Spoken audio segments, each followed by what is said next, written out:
Connor McDavid was held out of Wednesday's game against Vegas with a lower body injury. Anytime there's mention of a possible McDavid injury, it definitely sets Oilers fans on edge, rightfully so. This one seems pretty precautionary though, not a big deal. It feels like the Oilers are just trying to make sure he's as healthy as possible for the playoffs. How did this lineup do without him? They went and smacked the Golden Knights around 5-1. This play pretty much summed up the night for Vegas. Just terrible communication between Charlie Whitecloud and Aiden Hill. Dylan Holloway's able to swoop in and put that one home. Man, that was an ugly one for Vegas. If I'm Bruce Cassidy, I throw that one right in the trash, forget about it, and move on. For the Oilers, that's gotta feel good for all the people who say that team's just a one-man show. Although, people aren't really saying that much anymore, are they? A few years ago, like the 2017-18 Oilers or the 2018-19 Oilers, the McFlow years, yeah, I can see why that was said about those teams, but this one, with Zach Hyman scoring 50 goals, Draisaitl having another big year, Evan Bouchard's gonna get over 80 points, it shouldn't be a huge surprise that they were able to keep this thing afloat for one game without McDavid. This was my favorite goal of the night though. They're snapping it around like it's a power play, except it's not. McLeod spots Ekholm sneaking in, beautiful cross seam pass over to him, and an even prettier shot by Ekholm. That's his 11th of the year, which is a new career high for him. He's also tied his career high in points from 2018-19 with 44. He's having a phenomenal season, not to mention he's a plus 43. Usually I don't put too much stock into plus minus, but that's so high. When you're plus 43, like that says something about how effective you are on the ice. And you go back a couple of games, and I know Rantanen was hurt on the play. You're not celebrating that sucks, but that was a squeaky clean hard hit that you love to see from your defenseman. The guy's just great at both ends of the ice, and on a team that has Bouchard, who has almost twice as many points as him, and Nurse, who makes $4 million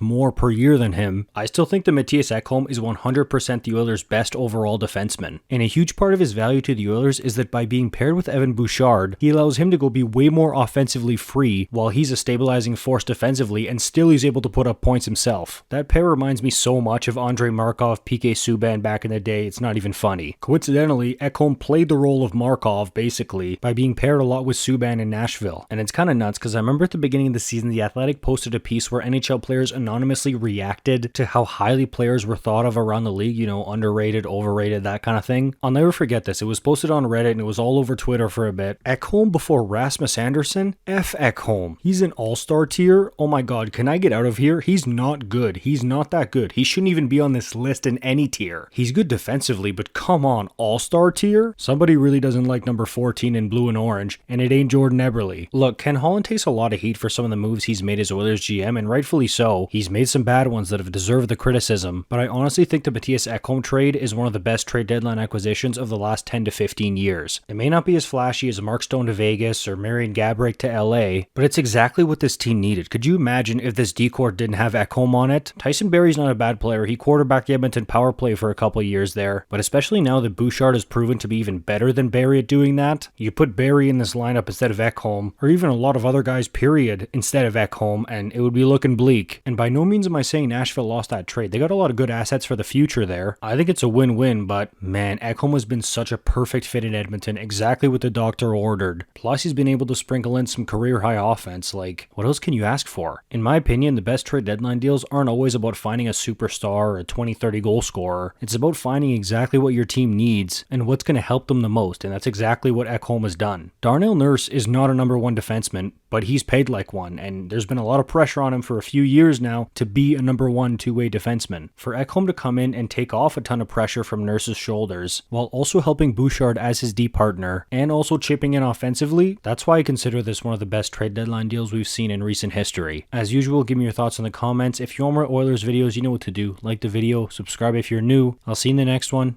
You're awesome.